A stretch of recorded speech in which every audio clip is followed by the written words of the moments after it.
Tenemos un entrevistado de lujo. Llegó al piso el presidente de excombatientes del Centro de Veteranos de Malvinas de Puerto Argentino, de Almirante Brown. Bienvenido, Guillermo Rex. Ahí lo dije bien. Sí, muchísimas Bienvenido. gracias por haberme invitado y muchas gracias a toda tu audiencia porque va a tener que aguantarme.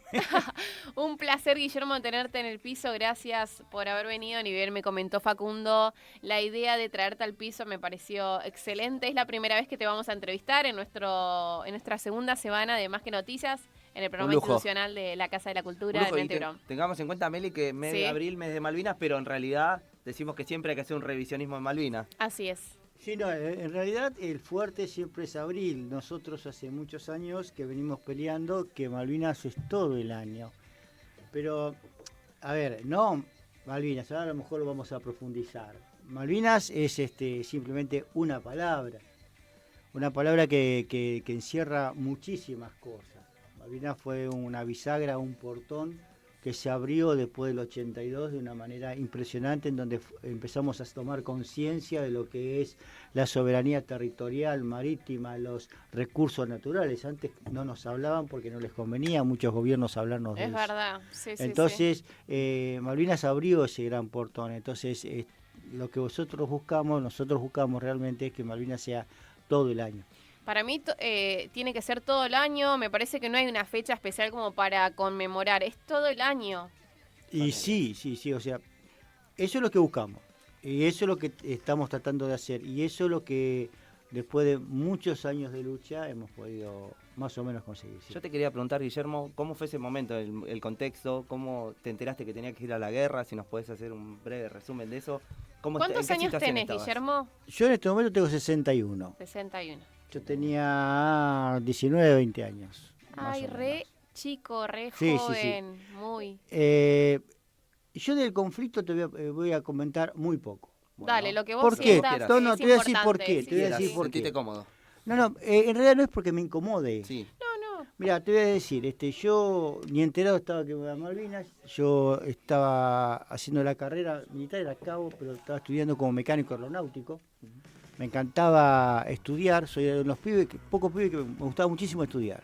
Pero vengo de una familia muy humilde, que no podía pagarme los estudios. A mí me gustaba el industrial, en esa época el colegio industrial, más allá de que sea del Estado y gratuito, vos tenías que pagarte los zapatos, el pantalón gris, el blazer, el tablero, la corbata, el overol y cada cosa. Había que tener recursos como para Había poder que tener estudiar. un recurso mínimo importante para poder decir estudio en el industrial. Por lo tanto, a los 11 años yo empecé a trabajar.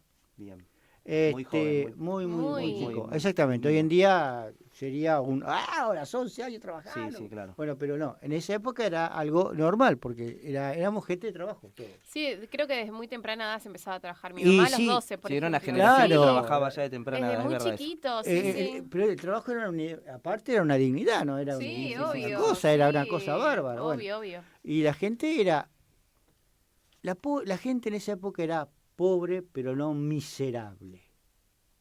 Bien. No sé si entienden lo que les estoy tratando obvio. de decir. ¿Se podía llegar a fin de mes para entenderlo un poco más en lo coloquial? Luchaba, pero se llegaba porque se peleaba, se llegaba, la vieja te hacía con lo que tenía, te hacía un guiso, con lo que tenía te hacía algo para comer. Entonces no había ni internet, bueno, pagabas internet, no pagabas celular. Era otra época. Era otra época, otra en la que se valoraba un montón de cosas. Exactamente, y jugaba mucho en la calle, a la pelota todo el día, o sea, no estaba con el PlayStation.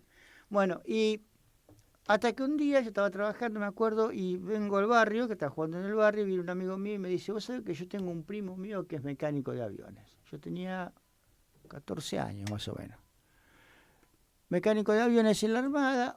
Vos entras a la Armada, estudiás y te pagan un sueldo. Sí, es verdad. Bueno, yo abrí los ojos como el de oro.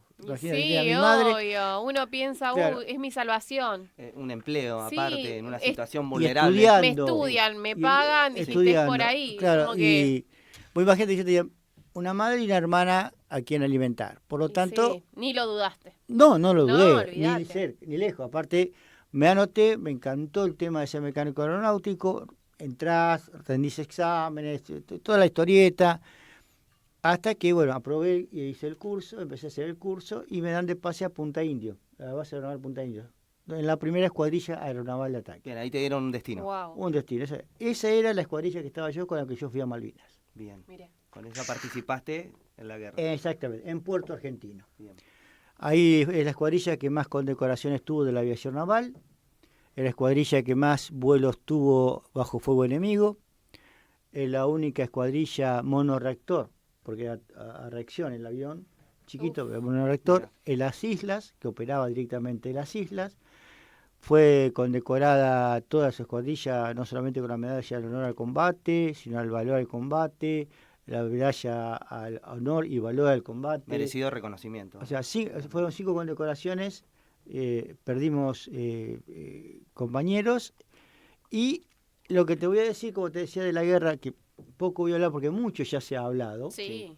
durante estos 40 años creo que mucho ya se ha hablado y en todas las partes, es que hoy en día tenemos a lo mejor la ventaja o desventaja de tener todos los medios posibles para enterarnos.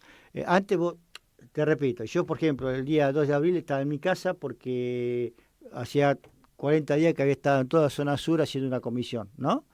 Y estaba de franco compensatorio, no habías ido de tu casa, entonces prendo la televisión y estaba todo el mundo abucheando, aplaudiendo a Galtieri porque habíamos recuperado Malvinas.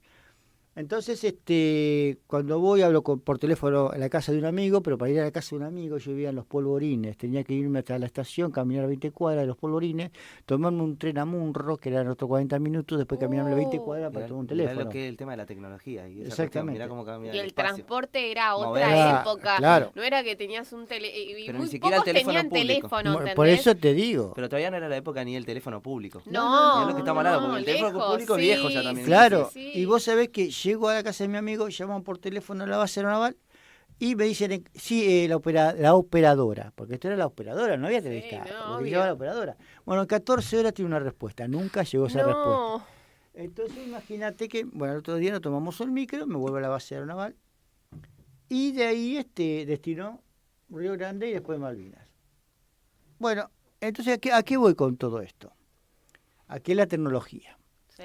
La tecnología hoy en día, eruptás en Singapur y te enterás a los 20 minutos, ¿no es Sí, cierto? eso O sea, El Sí, espacio y el es- tiempo se Es modificaron. instantáneo. exactamente. Sí. Y en esa época no era así. No. Entonces, Era otro método para comunicarse, mirá toda la tramoya Claro. como para... ¿A qué voy? A que hoy en día vos te enterás de la violencia de género y te enterás al toque, Sí, al toque. en donde sea. Un femicidio, te enterás al toque. Un abuso hacia un menor, te enterás al toque. Sí. Violencia de género, de familiar, violencia familiar, doméstica, te enterás al toque. Entonces vos sabés que hay una violencia muy grande en todo lo que es la sociedad o en la parte mundial. Bueno, toda esa violencia multiplicada por 1000 y eso es una guerra. No, es terrible. Una locura. ¿Está? Sí, sí, sí. Entonces, a ese punto quería llegar realmente. Está perfecto. Como, para que- como de terror el punto sería. ¿no? Exactamente. Fuerte. Entonces, eso es lo que quiero comentarte y eso es lo que voy a hablar, porque Está después el resto perfecto. ya hablo. Ya uno ya Yo- lo sabe. Yo lo que quiero comentarte es lo que pasamos después de la guerra. A ver. Sí, sí, que cómo es fue otra el guerra. después, cómo fue tu vida. Claro, porque eso ahí viene el tema, ¿viste? Sí. Porque el después de la guerra fue otra guerra. ¿Otra guerra que vos la sentís interna o una guerra con el después? No, fue una guerra contra los gobiernos. Claro, con el después. Fue una guerra con la gente. Social, institucional. social, Sí. todo. política, por ahí Vos también. imaginate que cuando llegaron, tengo un compañero mío que llegaron en el Canberra, que es un buque inglés que llegó a Puerto Madryn, y ese día se le reconoce como Puerto Madryn, que es el día que se quedó sin pan. Se celebra el día que se quedó sin pan, porque vinieron todos los veteranos de la guerra, todos los que después de haber combatido, cagados de hambre, Y sí. y todo Puerto Madryn le dio pan. Todo el Puerto Madryn, abrieron las puertas, las casas, Wow. todo el mundo, no había pan después. Y todavía se sigue conmemorando eso. Fuerte. Ese día. Sí, Qué sí, fuerte sí, sí, eso. es bastante fuerte. Porque Pasaron muchas necesidades. claro, porque tuvimos un general, o sea, a ver, vamos por el principio. Nosotros se nos confunde con la dictadura militar.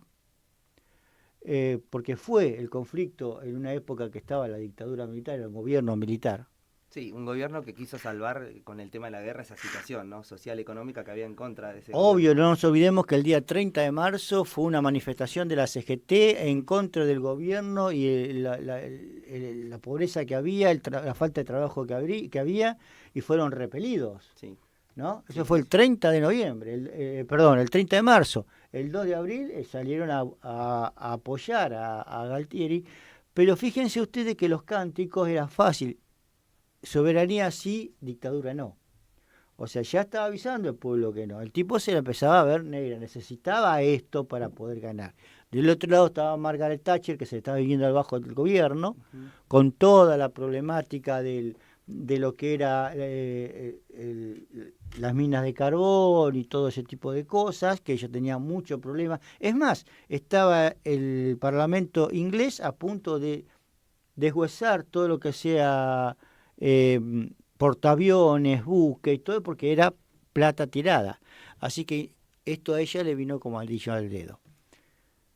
Galtieri, un tipo que empezó a codearse, a hacer a tener relaciones carnales, hablemos de esa forma, con Estados Unidos. sí, sí, sí. En donde Reagan le garantizaba que él tenía todo el apoyo. Sí, sí, un Era arbitraje Dios, mentiroso. claro.